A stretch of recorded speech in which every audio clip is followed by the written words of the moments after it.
الحمد لله وكفى وسلام على عباده الذين اصطفى أما بعد فقد قال الله تبارك وتعالى في كلامه المجيد والفرقان الحميد أعوذ بالله من الشيطان الرجيم بسم الله الرحمن الرحيم سبحان الذي أسرى بعبده ليلا من المسجد الحرام إلى المسجد الأقصى الذي باركنا حوله صدق الله العلي العظيم. وقال النبي صلى الله عليه وسلم لا تزال طائفة من أمتي منصورين لا يضرهم من خذلهم حتى تقوم الساعة رواه ابن ماجه او كما قال علیہ الصلاۃ والتسلیم. معزز و مکرم مصلیان اکرام، گزشتہ چند جمعوں سے آپ حضرات کے سامنے ایک خصوصی مضمون اور ٹاپک پر گفتگو چل رہی ہے کہ مسجد اقصی اور سرزمین فلسطین کا مقام اسلامی نقطۂ نظر سے کیا ہے اور اس جگہ کو تاریخی حیثیت کیا حاصل ہے. اسی سلسلے کلام کو ہم آگے بڑھاتے ہوئے آج اسی سلسلے کی آخری کڑی آپ کے سامنے پیش کرنے کی خواہش ہے. اللہ رب العزت سے دعا ہے کہ اللہ رب العزت صحیح رہنمائی فرمائے. گزشتہ 2 جمعوں میں یہ بیان کیا گیا تھا کہ مسجد اقصی کو اسلامی تاریخ کے اندر بھی ایک خصوصیت حاصل ہے اور سرزمین فلسطین کو دنیا کی تاریخ کے اندر بھی ایک خصوصیت حاصل ہے. اسی لیے ہر زمانے میں ہر قوم نے جو کوئی سپر پاور بننا چاہتا تھا، جو کوئی ساری دنیا کو لیڈ کرنا چاہتا تھا، اس نے سرزمین فلسطین کو حاصل کرنے کی حتی الامکان کوشش کی. اور ماقبل کے 2 مرتبہ کے بیانات میں آپ کو تفصیلاً بیان کیا گیا کہ کیسے دنیا کی سپر پاور حکومتیں بننے والی جو قومیں تھیں، ان لوگوں نے سب سے پہلے سرزمین فلسطین کو اپنے ہاتھوں میں لیا. اس کے بعد وہ ساری دنیا میں سپر پاور بنے. ان کی تہذیب، ان کی حکومت، ان کی سلطنت کو ساری دنیا نے پھر تسلیم کیا. لہذا یہود جو کہ غیر المغضوب علیہم ہیں، جن پر جو مغضوب علیہم ہیں، جن پر اللہ رب العزت نے لعنت برسائی ہے، ان لوگوں کا عقیدہ یہ ہے کہ قیامت سے پہلے ان کا ایک مسیح اس دنیا میں نمودار ہوگا جسے ہم دجال کہتے ہیں. وہ لوگوں کا نظریہ یہ ہے کہ جب دجال آئے گا تو ہم دجال کی تہذیب کو، دجالیت کی تہذیب کو ساری دنیا میں نافذ کریں گے اور اس کو نافذ کرنے کے لیے ہم سرزمین فلسطین کو اس کی کیپٹل اور راجدھانی بنائیں گے. دجال وہاں بیٹھ کر ساری دنیا کو کنٹرول کرے گا اور وہاں اگر دجالی تہذیب غالب آ گئی تو ان لوگوں کا منصوبہ یہ ہے کہ پھر ساری دنیا کو ہم دجالی تہذیب کے اندر لگا دیں گے. لہذا اسی وجہ سے جس دن سے بیت المقدس اور مسجد اقصی مسلمانوں کے قبضے میں آئی ہے، اس دن سے لے کر آج تک لگاتار وہ اس بات کی کوشش کرتے رہتے ہیں. یہ جو حملے ہو رہے ہیں یہ 100-200 سال کی تاریخ نہیں ہے، ہزاروں سال کی تاریخ ہے. جب سے حضرت عمر فاروق رضی اللہ تعالی عنہ نے اس سرزمین کو مسلمانوں کے قبضے میں لے لیا، اس وقت سے ان کی کوششیں جاری ہیں. کبھی انہوں نے اپنی ان کوششوں کا اظہار صلیبی جنگوں کی شکل میں کیا کہ صلیب کے عنوان پر تمام عیسائی دنیا کی فوجوں کو اکٹھا کیا اور مسلمانوں پر انہوں نے حملہ کیا تاکہ مسجد اقصی کو حاصل کر سکیں. اور جب مسجد اقصی حاصل ہوگی، سرزمین فلسطین کا حصہ ان کے ہاتھ میں آئے گا تو ان کی تہذیب ساری دنیا میں سب سے بڑی ہوگی اور ساری دنیا ان کی تہذیب کو فالو کرنے والی ہوگی. اس کے لیے انہوں نے صلیبی جنگوں کا ایک آغاز کیا۔ جب پہلی صلیبی جنگ لڑی گئی تو اس میں انہیں فتح حاصل ہوئی اور بیت المقدس مسلمانوں کے ہاتھ سے نکل گیا، لیکن اللہ رب العزت نے پھر کچھ ایسے جانبازوں کو پیدا کیا، پھر کچھ ایسے مجاہدین کو پیدا کیا، سلطان صلاح الدین ایوبی کو پیدا کیا، جنہوں نے اپنی جانوں کو قربان کر کے دوبارہ مسجد اقصی اور فلسطین کو مسلمانوں کے حوالے کیا۔ اس کے بعد یہ سلسلہ چلتا رہا، تقریباً 200 سال تک صلیبی جنگوں کے عنوان پر جنگیں ہوئی کہ ایک طرف پورے عالم کفر کی فوجیں ہوتی اور دوسری طرف مسلمانوں کی فوجیں ہوتی، اور وہ لوگ جنگ کرتے مسجد اقصی اور سرزمین فلسطین کو حاصل کرتے۔ لیکن اللہ رب العزت نے مسجد اقصی کی حفاظت کا انتظام اس طرح کیا کہ مسلمانوں میں سے ایسے جانبازوں کو پیدا کیا جو لوگ اپنی جان کا اور اپنے خون کا آخری قطرہ بہا کر بھی مسجد اقصی کو حاصل کرنے کے لیے لگ گئے۔ کبھی صلاح الدین ایوبی کے ذریعے اللہ نے اس کی حفاظت کی، کبھی سلطان نور الدین زنگی کو اللہ رب العزت نے عیسائیوں کے مقابلے کے لیے کھڑا کیا، تو کبھی سلجوقی سلطنت کو اللہ رب العزت نے عیسائیوں کے مقابلے میں کھڑا کیا۔ اس کے بعد اخیر دور میں خلافت عثمانیہ کو اللہ رب العزت نے مسجد اقصی کی حفاظت کے لیے کھڑا کیا۔ تو اب ان لوگوں نے غور کیا اور غور و فکر کرنے کے بعد یہ نتیجہ نکالا کہ ہم 200 سال سے 300 سال سے مستقل جنگیں لڑ رہے ہیں اور ہمیں خاطر خواہ اور کامیابی نہیں مل رہی ہے۔ اب ہمیں اگر کامیابی حاصل کرنا ہے تو ہمیں دوسرے طریقے سے حملہ کرنا پڑے گا۔ میدان جہاد میں تو ہم ان سے جیت نہیں سکتے، لہذا سرزمین فلسطین اور مسجد اقصی کو حاصل کرنے کے لیے انہوں نے جنگیں جاری رکھی، لیکن نظریہ اور طریقہ بدل دیا۔ وہ کیا کہ پہلے جو جنگیں ہوتی تھی 1200 صدی عیسوی تک جو جنگیں ہوتی تھی وہ مذہب کے نام پر ہوا کرتی تھی کہ ادھر صلیبی جمع ہو رہے ہیں، ادھر مسلم فوجیں جمع ہو رہی ہے، تو جس کا نتیجہ یہ نکلتا تھا کہ جب یہ جنگ ہوتی تو پوری دنیا میں جہاں کہیں جو مسلمان ہے وہ اپنے آپ کو اس میں شریک کرنے کی کوشش کرتا کہ یہ اسلام اور عیسائیت کی جنگ ہے، یہ اسلام اور یہودیت کی جنگ ہے، لہٰذا دنیا کے کسی بھی خطے میں جنگ ہوتی تو ساری دنیا کے مسلمان اس میں شریک ہوتے۔ اگر خود سے شریک نہ ہوتے تو مالی طور پر اس کا تعاون کر کے اس میں شرکت کرتے ہو، لیکن یہودیوں نے اور عیسائیوں نے یہ چال چلی کہ پہلے جنگ کے انداز کو بدل دیا اور کہا کہ اب مذہب کے نام پہ جنگ نہیں لڑنا ہے، اب حکومتوں کے نام پر جنگ لڑنا ہے، کہ ہمیں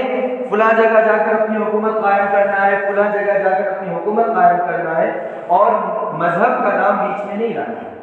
لہذا جب اس طرح جنگوں کا آغاز ہوا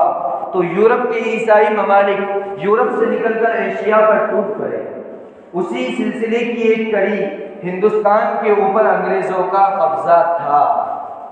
ہمیں یہ بتایا جاتا ہے کہ یہاں پر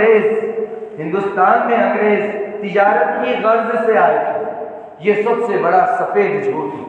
وہ تجارت کی غرض سے نہیں، تجارت کا بہانہ بنا کر آئے تھے۔ الفاظ کا ہیر پھیر ہے کہ انگریز ہندوستان میں تجارت کی غرض سے نہیں آئے تھے، مقصد تجارت نہیں تھا، بہانہ تجارت تھی، اصل مقصد یہاں سے اسلامی حکومت کو ختم کرنا۔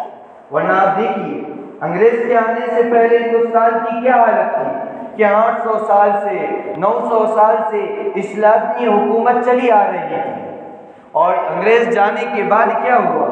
کہ جو اسلامی حکومتیں تھی ساری ختم ہو گئی۔ ہم تاریخ کو مسلمان بن کر نہیں پڑھتے، ہم تاریخ کو بس ایک نالج کے اعتبار سے پڑھتے کہ بھئی فلاں آدمی نے کہ یہ کہا تو یہ صحیح ہوگا، کبھی ہم مسلمان بن کر تاریخ کو پڑھنے کی کوشش کی۔ تو ان لوگوں نے یہی کہا، مذہب کے لیبل کو ہٹا دیا، سامنے سے صلیب کو ہٹا دیا اور یہ کوشش کی کہ دنیا میں کہاں کہاں مسلمانوں کی طاقتور حکومتیں ہیں وہاں جا کر ان حکومتوں کو دھیرے دھیرے ختم کیا جائے۔ اسلام کا نام بیچ میں نہیں آنا چاہیے، مذہب کا نام بیچ میں نہیں آنا چاہیے، لہٰذا انہوں نے اس پر عمل کرتے ہوئے اسپین پر حملہ کیا، وہاں اسپین کو اپنے قبضے میں لیا، وہاں سے اسلامی حکومت کا خاتمہ کر دیا، یہاں ہندوستان میں آئے، یہاں اس کو اپنے قبضے میں لیا، یہاں جو اسلامی حکومت تھی اس کا خاتمہ کر دیا۔ اسی طرح دھیرے دھیرے مسلمانوں کی جا کر جہاں کہیں حکومتیں تھیں، افریقہ کے جن ممالک میں مسلمانوں کی حکومت تھی وہاں پر برطانیہ یا فرانس پہنچا اور انہوں نے وہاں کی حکومتوں کو ختم کیا۔ مقصد کیا تھا؟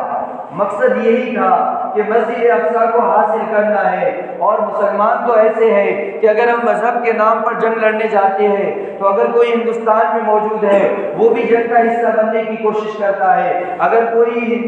مصر میں موجود ہے وہ بھی اس کا حصہ بننے کی کوشش کرتا ہے، جو اسپین اور اندلس کے اندر موجود ہے وہاں کا بادشاہ بھی اپنی فوجوں کو روانہ کرتا ہے تاکہ وہ عیسائیوں کا مقابلہ کر سکے۔ اس لیے انہوں نے سب سے پہلے یہ کام کیا کہ مسلمانوں کے اندر آ کر جنگ کے عنوان کو بدل دیا، مذہبی جنگ کا عنوان نہیں دیا بلکہ ملک کو حاصل کرنے کی جنگ کا عنوان دیا، اور دھیرے دھیرے جتنی بڑی بڑی حکومتیں تھیں ختم کر دی۔ اس کے بعد جیسے آپ کو بتایا گیا جنگ عظیم اول اور جنگ عظیم ثانی کے ذریعے خلافت عثمانیہ جو کہ سب سے مضبوط تھی اسے بھی ختم کر دیا گیا۔ اس کے بعد یہودیوں نے دنیا کے اندر ایک ادارے کی بنیاد رکھی جسے میں اور آپ اقوام متحدہ کہتے ہیں، جسے UNESCO کہا جاتا ہے، اور تاریخ یہ بتائی جاتی ہے کہ اس کو اس لیے قائم کیا گیا تھا تاکہ دنیا میں امن قائم رہے۔ لیکن اگر آپ گہرائی سے اس بات کا جائزہ لیں گے تو پتہ چلے گا UNESCO یونائٹڈ نیشن آرگنائزیشن جب اس کا قیام رکھا گیا تو اس کے زیادہ سے زیادہ ممبران یہودی تھے، اور آپ دیکھیں گے جب دوسری جنگ عظیم کے بعد UNESCO کو وجود میں لایا گیا وہاں سے لے کے اب تک اس کے جتنے فیصلے ہیں سارے مسلمانوں کے خلاف۔ وہ لوگ یہ کہتے ہیں کہ ہم دنیا میں امن قائم کرنا چاہتے ہیں، لیکن اس کے پیچھے ان کا نعرہ یہ ہوتا ہے کہ ہمیں دنیا سے اسلام کو کسی طرح ختم کرنا ہے۔ آپ ان کے ہر چھوٹے بڑے فیصلے کو دیکھیے، اس کے پیچھے اسلام کا نقصان ہوگا اور یہود و نصارہ کا فائدہ ہے۔ لیکن افسوس کہ مسلم حکمران بھی اس سے غافل۔ اس کے بعد انہوں نے جزیرۃ العرب پر جو حکومتیں تھیں اس کو ختم کرنے کے لیے وہاں کے لوگوں کو لالچ دیا، انہیں ان کی اپنی حکومتیں بنانے کی طرف مائل کیا، اور چھوٹی چھوٹی مختصر سی حکومتیں ان کو بنا کر دے دی، کیونکہ ان کے ذہن میں تھا اگر یہ چھوٹے چھوٹے ملکوں میں بٹ جائیں گے تو آپس میں ہی یہ جو ہے تو اپنے مسائل میں اتنے الجھ جائیں گے کہ ان کو مسجد اقصیٰ کی کوئی فکر نہیں ہوگی۔ لہٰذا جزیرۃ العرب کو دوسری جنگ عظیم کے بعد چھوٹے چھوٹے ملکوں میں تقسیم کر دیا گیا۔ اتنے چھوٹے چھوٹے ملک ہیں کہ وہاں کی آبادی سن کر آپ کو تعجب ہوگا کہ ہمارے ہندوستان کے ایک بڑے شہر کی جتنی آبادی ہوتی ہے بہت سارے عرب ممالک اتنے ہیں کہ ان کے ایک ملک کی اتنی آبادی ہے۔ تو دو کام کیے گئے، بڑی بڑی حکومتوں کو ختم کیا گیا، دوسری بات جہاں پر مسلمانوں کی کثرت تھی وہاں پر حکومتوں کو قائم کیا گیا، جہاں مسلمانوں کی کثرت نہیں تھی وہاں جمہوریت کو قائم کیا گیا، اور دونوں کو اپنے فائدے کے لیے استعمال کیا۔ الغرض داستان بڑی طویل ہے، 2-3 ہفتوں سے جو بات چل رہی تھی، لیکن اصل بات جو آپ کو بتانا ہے 3 ہفتوں سے ابھی تک آپ کو بس تاریخ بتائی گئی، جو اصل مقصد بتانا تھا وہ انشاءاللہ آج آپ کے سامنے رکھا جائے گا، اور وہ مقصد یہ ہے کہ دیکھو یہود و نصارہ نے بیت المقدس کو حاصل کرنے کے لیے، سرزمین فلسطین کو حاصل کرنے کے لیے کتنی محنتیں کی اور کتنا مال و اسباب اس پر لگایا انہوں نے یہود و نصارہ نے، تب جا کر آج وہ فلسطین کے اکثر حصے پر قابض ہے۔ اب میرا اور آپ کا اخلاقی فریضہ ہے کہ ہم بھی اپنے اعتبار سے جتنی ہو سکے اس چیز کو بچانے کی کوشش کریں، اس لیے کہ یہود و نصارہ کا یہ ماننا ہے کہ اگر سرزمین فلسطین ہمارے قبضے میں آ جاتی ہے تو ہماری تہذیب جسے ہم دجالی تہذیب کہیں گے وہ ساری دنیا کے لیے رہبر بن جائے گی۔ ہم فلسطین پر بیٹھ کر ساری دنیا کے اوپر اپنی حکومت کو چلائیں گے، یہ ان کا مقصد ہے۔ سامنے جو اسلامی جماعتیں ہیں ان کا مقصد یہ ہے کہ نہیں یہاں پر اسلامی حکومت ہونی چاہیے، تاکہ اگر یہاں اسلامی حکومت قائم ہوگی تو ساری دنیا میں اسلامی تہذیب نافذ ہو۔ یہ اصل بنیادی جنگ ہے، یہ دو ملکوں کی جنگ نہیں ہے، یہ دو بڑے بڑے مذہبوں کی جنگ ہے، یہ دو نظریات کی جنگ ہے۔ ایک نظریہ دجالی نظریہ ہے، وہ یہ چاہتا ہے کہ سرزمین فلسطین ہمارے قبضے میں آئے اور دجالی نظام ساری دنیا میں قائم ہو جائے۔ دوسرا نظریہ روحانیت کا حامل ہے، اسلام پسندوں کی جماعت ہے، ان کا یہ کہنا ہے کہ ہم یہ چاہتے ہیں کہ یہاں اسلامی حکومت ہو تاکہ یہاں کے ذریعے ساری دنیا اسلامی تعلیمات کو فالو کرنے والی بن جائے۔ یہ تو دنیا کی تاریخ ہے۔ آقا مدنی محمد عربی صلی اللہ علیہ وسلم نے ابن ماجہ کی روایت ہے، اس میں اشارہ دے دیا تھا لا تزال طائفة من امتی منصورین لا یضرهم من خذلهم حتى تقوم الساعة۔ آقا مدنی صلی اللہ علیہ وسلم نے فرمایا کہ ایک جماعت ایسی ہوگی جو حق کے راستے میں ڈٹی ہوئی ہو۔ یہاں پر اللہ کے نبی صلی اللہ علیہ وسلم نے طائفتن کا لفظ استعمال کیا۔ اہل عرب اور عربی جاننے والوں کو اس بات کا علم ہے، طائفتن کہا جاتا ہے مختصر سی جماعت،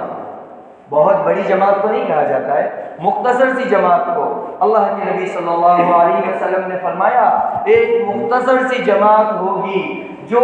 اللہ رب العزت کے دین کو ساری دنیا میں نافذ کرنے کی فکر لے کر آگے بڑھے گی، منصورین، اللہ کی طرف سے ان کی مدد کی جائے گی۔ آگے اللہ رب العزت نے ارشاد فرمایا، اللہ کے نبی صلی اللہ علیہ وسلم نے ارشاد فرمایا لا یضرهم من خذلهم،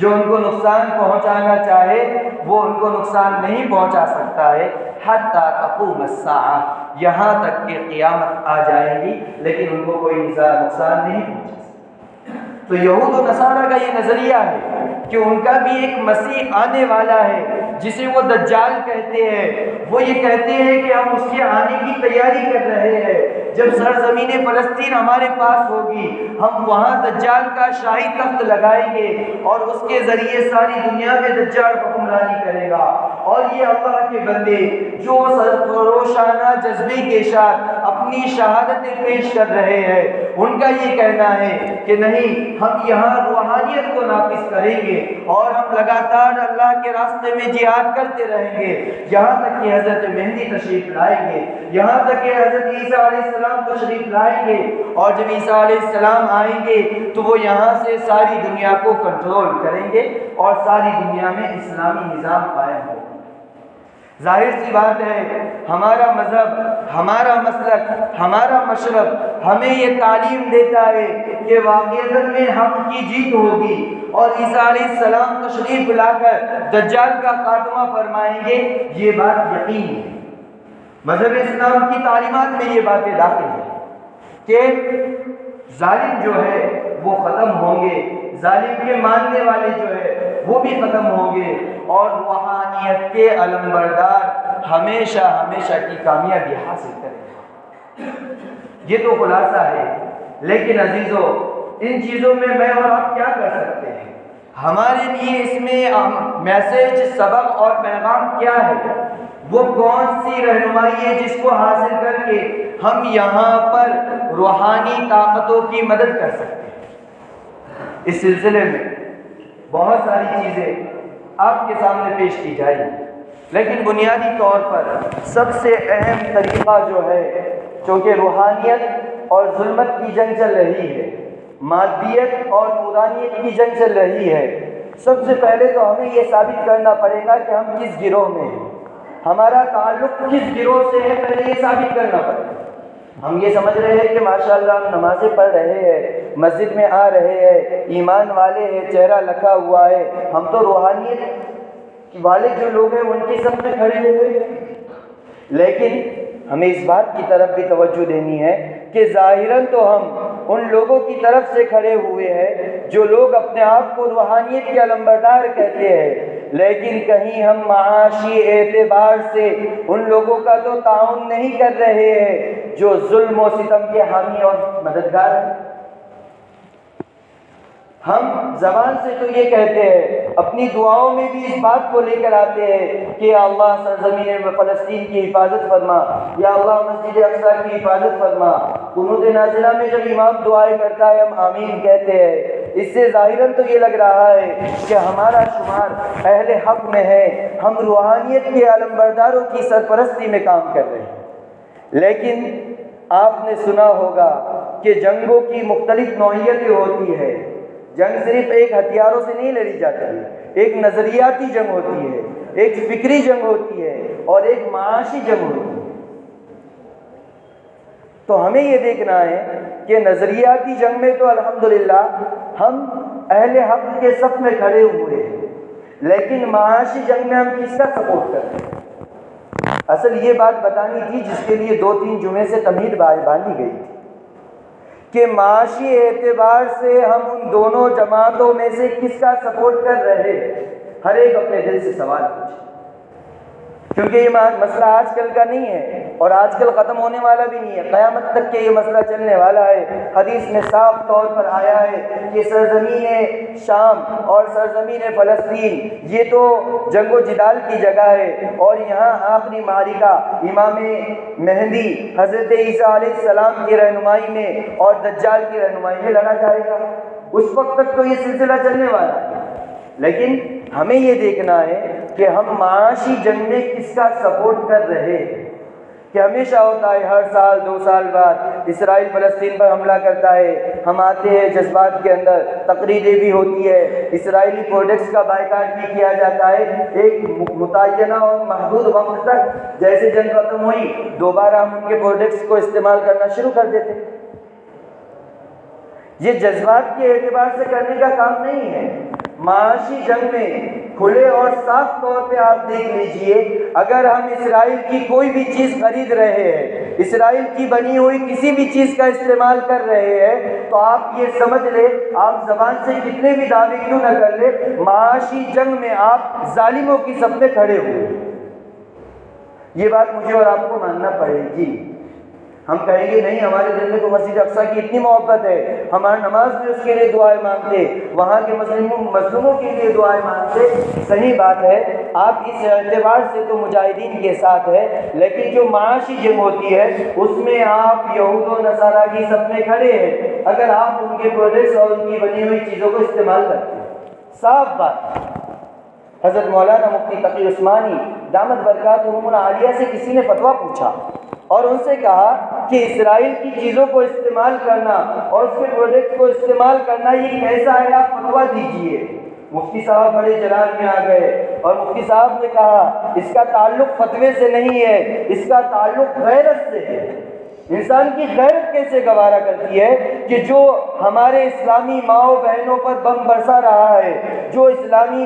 عمارتوں کو منہدم کرنے کے لیے میزائل برسا رہا ہے، ہماری غیرت کیسے گوارا کرتی ہے کہ ہم مالی اعتبار سے 1 روپے کا بھی اس کا تعاون کریں۔ حضرت جی مولانا صاحب دامت برکاتہم العالیہ نے ابھی بھوپال کے اجتماع میں بہت ہی اہتمام کے ساتھ اس بات کو ذکر کیا اور کہا کہ ہر ایمان والے کو اسرائیلی اشیاء کے استعمال سے حتی الامکان اپنے کو بچانا چاہیے۔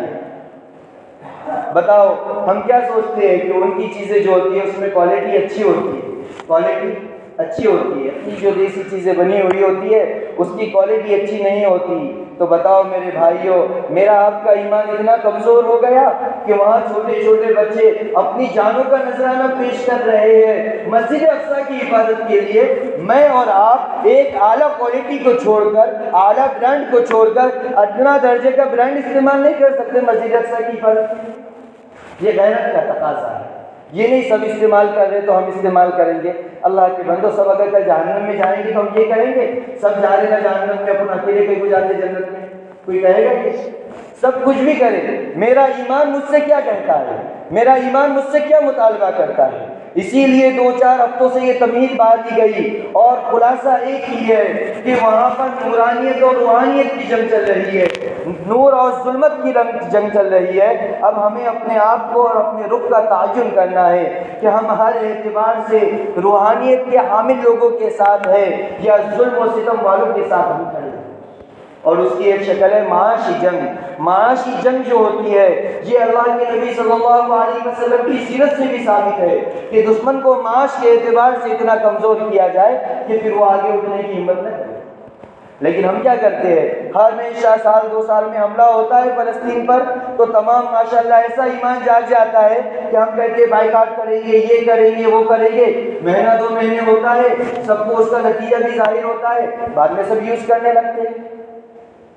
اس لیے آپ حضرات سے ایک ہی گزارش ہے، اگر آپ چاہتے ہیں کہ روحانیت والے جو افواج ہیں ان کے ساتھ آپ شامل ہو تو آپ کو ظالموں کے ساتھ، نظریاتی جنگ کے ساتھ ساتھ، ہتھیاروں کی جنگ کے ساتھ ساتھ معاشی جنگ بھی لڑنی پڑے گی۔ اور معاشی جنگ ہر ہندوستانی مسلمان بھی اپنے گھر میں بیٹھے بیٹھے لڑ سکتا ہے کہ ہم ایک چارٹ لا کے رکھ دے، اسرائیل کی کون کون سی کمپنیاں ہیں اس کو اپنے دروازے پر آویزہ کر دے، اور یہ اپنے اوپر قسم کھا کر لازم کر لے کہ انشاءاللہ اگر موقع ملا ہم گھٹیا چیز یوز کریں گے، لیکن ایسی چیز یوز نہیں کریں گے کہ جس کے پیسوں سے مسجد اقصیٰ کو منہدم کرنے کی پلاننگ کی جائے۔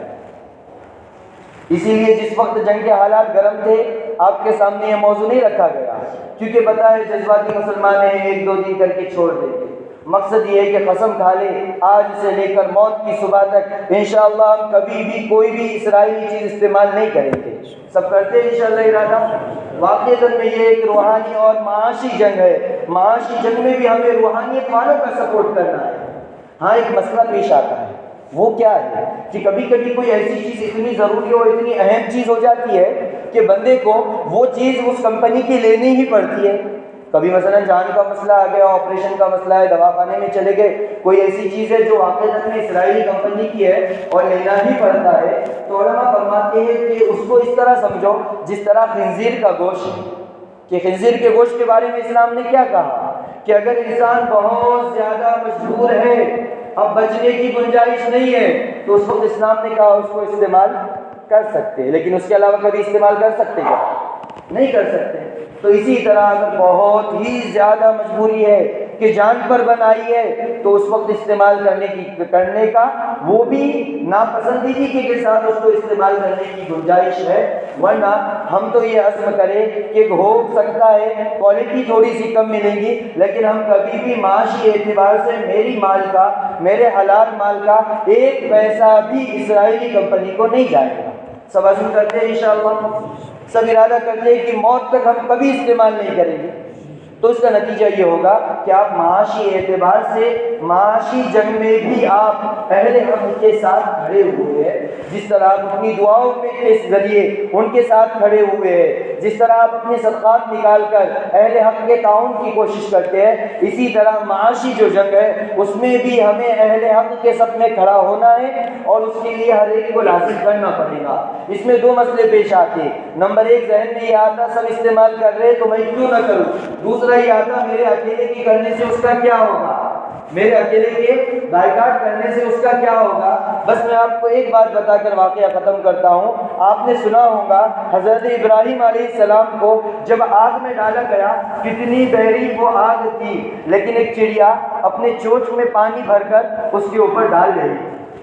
کسی نے پوچھا کہ تیرے اس چونچ میں جو پانی کا ایک قطرہ ہے اس سے یہ اتنی بڑی آگ کیسے بجھے گی؟ تو اس نے یہ جواب دیا کہ یہ آگ بجھے یا نہ بجھے،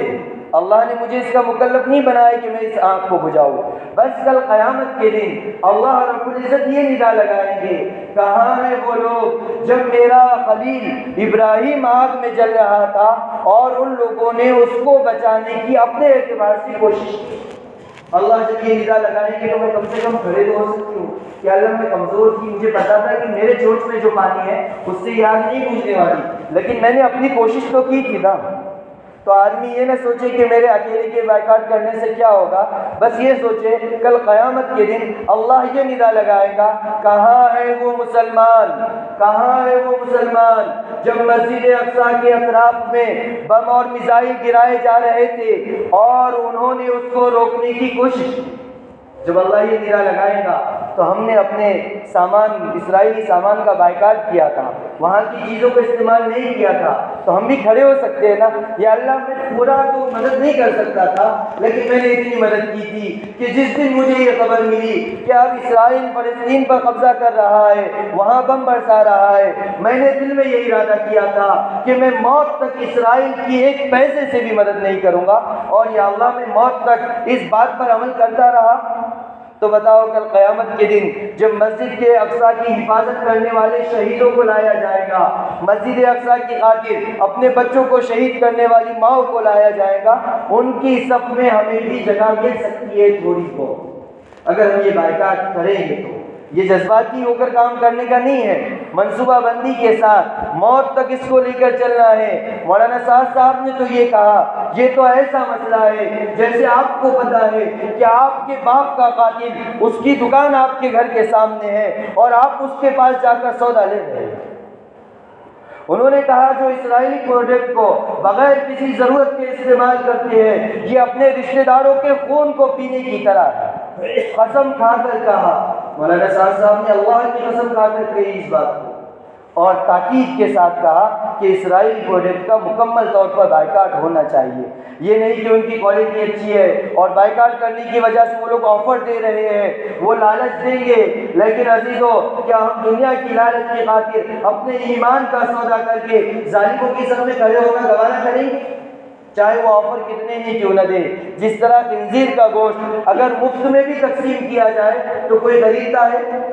اگر یہ آفر نکالا جائے کہ خنزیر کا گوشت 1 کلو جو خریدے گا اس کے ساتھ اس کو ایک بنگلہ دیا جائے گا، تو بتاؤ کیا اس کے خریدنے کی گنجائش ہے؟